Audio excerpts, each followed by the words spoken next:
തിരുവനന്തപുരത്ത് നടക്കുന്ന 5ാം പഠന കോൺഗ്രസിന് മുന്നോടിയായി കോട്ടയത്ത് നടക്കുന്ന ആരോഗ്യ സെമിനാറിന് ഇന്ന് സമാപനം. 2 ദിവസങ്ങളിലായി നടക്കുന്ന സെമിനാറിൽ 200-ൽ പരം ഡോക്ടർമാരും 100-ൽ പരം ആരോഗ്യ പ്രവർത്തകരും ജനപ്രതിനിധികളുമാണ് പങ്കെടുക്കുന്നത്. വിവരങ്ങളുമായി ഇപ്പോൾ സനോജ് സുരേന്ദ്രൻ ഞങ്ങളുടെ പ്രതിനിധി ചേരുന്നു. സനോജ്, എന്തൊക്കെ നിർദ്ദേശങ്ങളാണ് ആരോഗ്യ സംബന്ധിയായി അവിടെ ഉയരുന്നത്? വിവരങ്ങളിലേക്ക് പോയാൽ.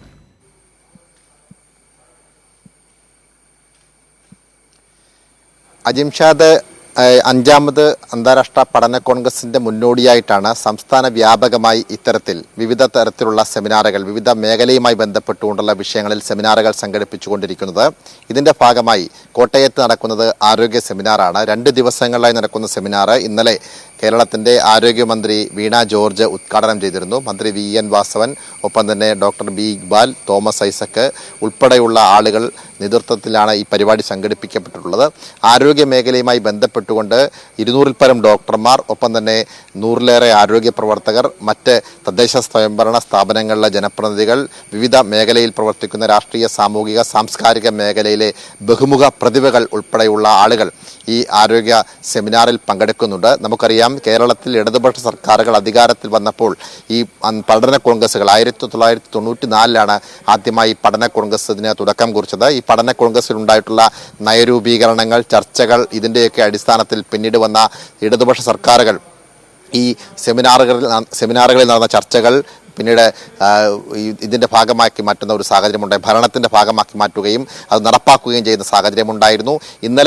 ഇന്നുമാണ് ഈ കോട്ടയത്ത് ആരോഗ്യ സെമിനാർ നടക്കുന്നത്. ഇന്ന് വിവിധ വിഷയങ്ങളിൽ വിവിധ 11ഓളം സെക്ഷനുകളായിട്ട് തിരിഞ്ഞാണ് ചർച്ചകൾ നടക്കുന്നത്. ഇന്ന് പ്രധാനമായും മാനസികാരോഗ്യം, ഒപ്പം തന്നെ പാർശ്വവൽക്കരിക്കപ്പെട്ടവരുടെ ആരോഗ്യ സംരക്ഷണം, ആരോഗ്യവും ഔഷധ മേഖലയും അനുബന്ധ നയം എന്നീ വിഷയങ്ങളിലാണ് ഇന്ന് വിവിധ സെക്ഷനുകളിൽ ക്ലാസുകൾ നടക്കുന്നത്. നമ്മുടെ മുൻ ധനകാര്യമന്ത്രിയായിട്ടുള്ള ഇതിൻ്റെ സംഘാടക സമിതിയുടെ നേതൃത്വപരമായ പങ്കുവഹിക്കുന്ന ഡോക്ടർ തോമസ് ഐസക് വിവിധ സെക്ഷനുകളിലെ സെമിനാറിൽ പങ്കെടുക്കുന്നുണ്ട്. എന്തായാലും ഇപ്പോൾ ഈ CMS കോളേജിൽ, അതായത് കോട്ടയത്തെ പൗരാണികമായ കേരളത്തിലെ ആദ്യത്തെ തന്നെ കോളേജായിട്ടുള്ള CMS കോളേജിലാണ് ഈ 11ഓളം വേദികളുള്ളത്. ഈ 11ഓളം വേദികളിൽ നടക്കുന്ന ആരോഗ്യ സെമിനാറിൽ ആരോഗ്യ മേഖലയിലെ വിദഗ്ധരായിട്ടുള്ള ആളുകളാണ് ക്ലാസുകൾ നയിക്കുന്നത്.